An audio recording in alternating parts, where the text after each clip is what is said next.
রূপান্তরের সত্যের আজকের এই পর্বে সবাইকে স্বাগত।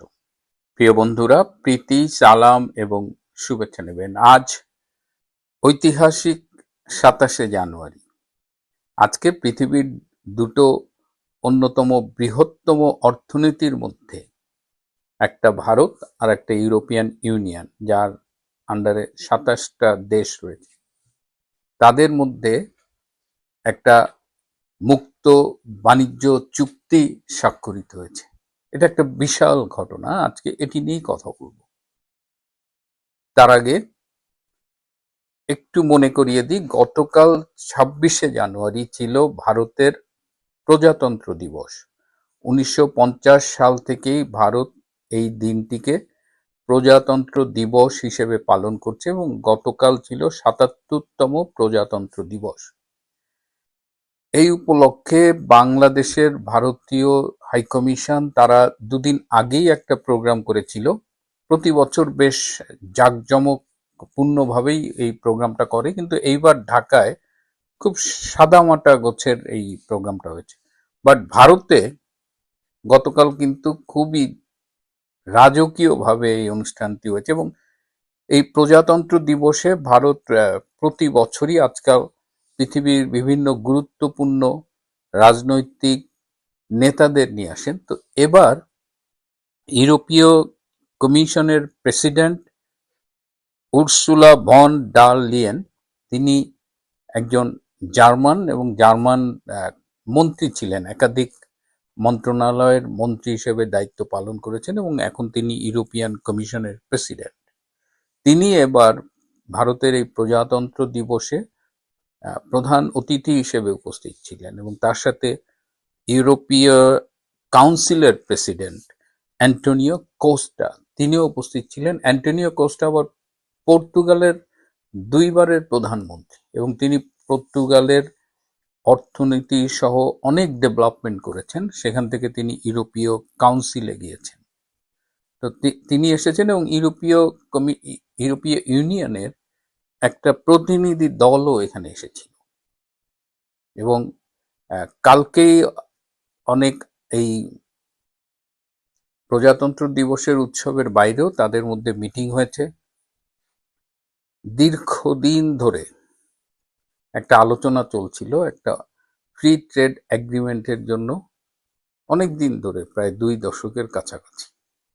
ফাইনালি এটা চূড়ান্ত হয়েছে এবং আজকে সকালে এই ইন্ডিয়া এনার্জি উইক 2026-এর উদ্বোধন করেন গোয়াতে। সেই গোয়ায় প্রধানমন্ত্রী নরেন্দ্র মোদী ভাষণে বলেন যে এই চুক্তিটা স্বাক্ষরিত হবে। আমরা একটু নরেন্দ্র মোদীর ভাষণটা শুনি।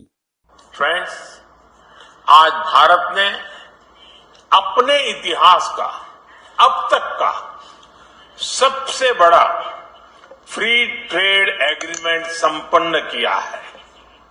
आज 27 तारीख है। ये सुखद संयोग है कि आज ही के दिन यूरोपियन यूनियन के 27 देशों के साथ भारत ये एफटीए कर रहा है। यह एक ऐतिहासिक समझौता हमारे किसानों, हमारे छोटे उद्योगों, इसकी यूरोपियन मार्केट तक पहुंच आसान बनाएगा, मैन्युफैक्चरिंग में नए अवसर पैदा करेगा और हमारे सर्विसेज सेक्टर के बीच सहयोग को और प्रबल करेगा। इतना ही नहीं, यह एफटीए भारत और यूरोपियन यूनियन के बीच इन्वेस्टमेंट को बूस्ट करेगा, नई इनोवेशन पार्टनरशिप बनाएगा और वैश्विक स्तर पर सप्लाई चेन को मजबूत करेगा। यानी यह सिर्फ ट्रेड एग्रीमेंट नहीं है, यह साझा समृद्धि का नया ब्लूप्रिंट है। এবং আজকে হায়দ্রাবাদ হাউসে এই ঐতিহাসিক চুক্তিটা স্বাক্ষরিত হয়েছে। এই চুক্তিটার এত গুরুত্ব কেন? মানে এই চুক্তি হলো সারা পৃথিবীতে যে বাণিজ্য হয় তার 1/3ই হয় ভারত এবং ইউরোপীয় ইউনিয়নের মধ্যে।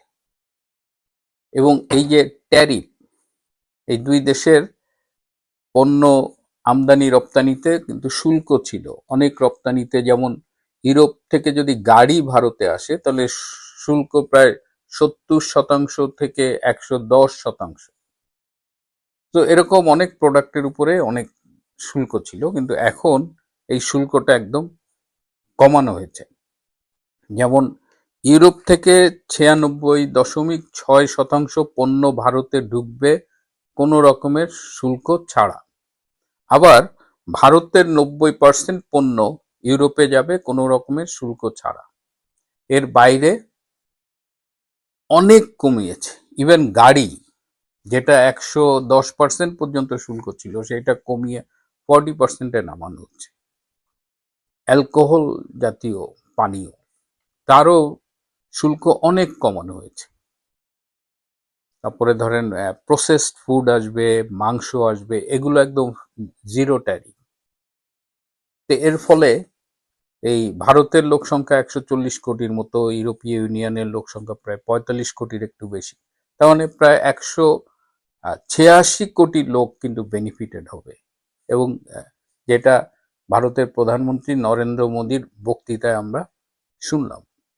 কদিন আগে আবার ভারত ইউকের সাথেও এই ফ্রি ট্রেড এগ্রিমেন্ট করেছে, এবং এই যে ইউকের সাথে এবং ইউরোপিয়ান ইউনিয়নের সাথে এই দুটো যে চুক্তি হলো, এটা একে অপরের পরিপূরক, এবং এর মধ্য দিয়ে মানে ইউরোপিয়ান ইউনিয়ন, ইউকে এবং ভারত সবাই উপকৃত হবে।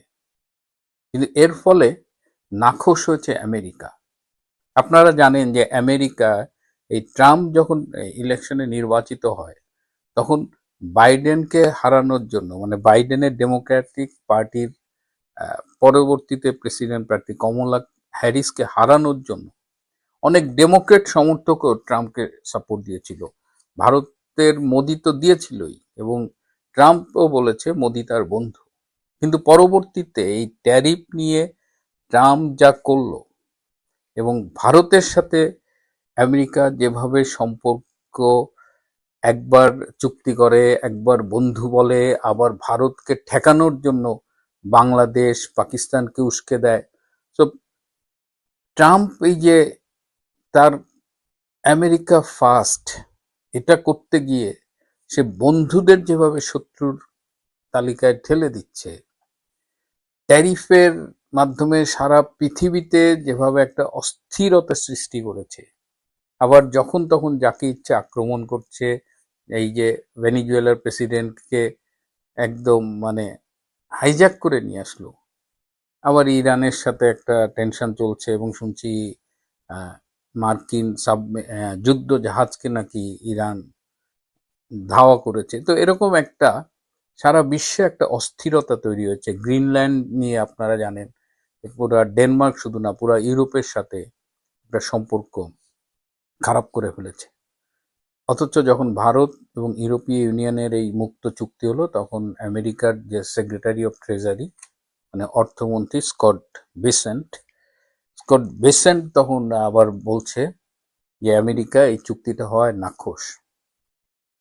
এবং এখানে ঘটনাটা হলো কি, যে আমেরিকা বারবার বলছে রাশিয়ার তেল কেনা যাবে না, ভারতকে বলছে, কিন্তু ভারত কিন্তু কিনছে রাশিয়ার থেকে তেল কিনে, সেটাকে আবার পরিশোধিত করে সেই তেল আবার ইউরোপে বিক্রি করতেছে।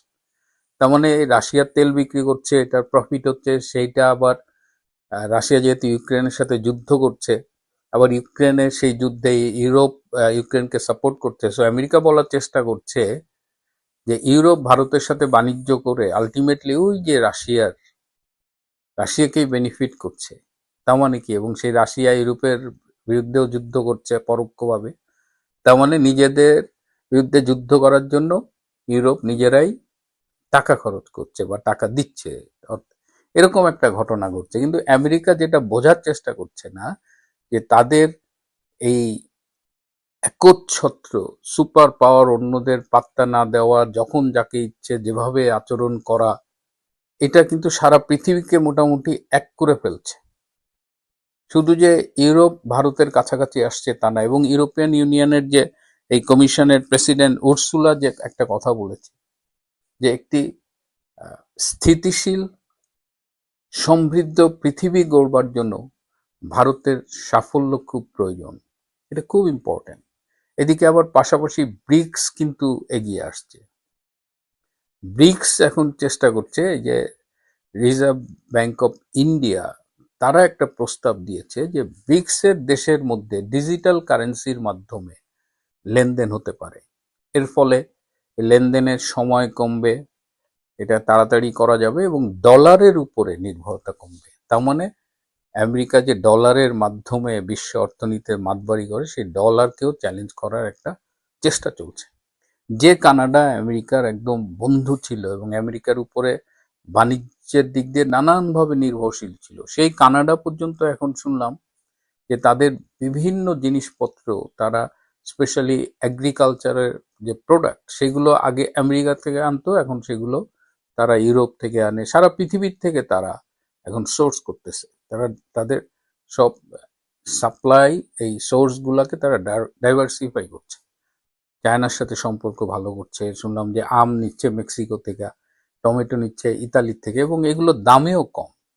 পক্ষান্তরে আমেরিকার ভেতরে এখন অনেক কৃষি পণ্য আর আগের মতো রপ্তানি করা যাচ্ছে না, কৃষকেরা ক্ষতিগ্রস্ত হচ্ছে। আমেরিকার আভ্যন্তরীণ বাজারে মুদ্রাস্ফীতি অনেক বেড়েছে, যে কারণে অর্থনীতি রিসেশনে যায়, তার অনেকগুলো লক্ষণই নাকি আমেরিকায় এখন দেখা যাচ্ছে।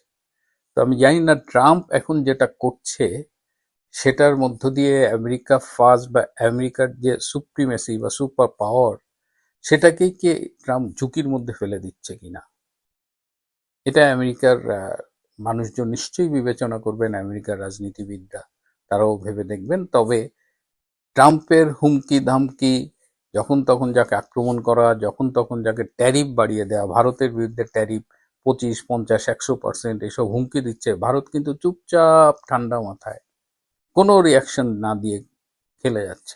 আবার ভারতের সাথে ডিফেন্স চুক্তি করলো 10 বছরের। আরো অনেক এই এই যে পরস্পর স্ববিরোধী কাণ্ড কারখানা করছে, তার ফলে ওয়ার্ল্ডে এখন নতুন করে একটা মেরুকরণ হয় কিনা, আমেরিকা বিরোধী একটা মোর্চা গড়ে ওঠে কিনা, সেটাই দেখার বিষয়। এবং এই যে আমেরিকা বিরোধী বিশ্ব রাজনীতিতে নতুন মেরুকরণ, এর একটা প্রভাব কিন্তু বাংলাদেশের উপরও পড়বে।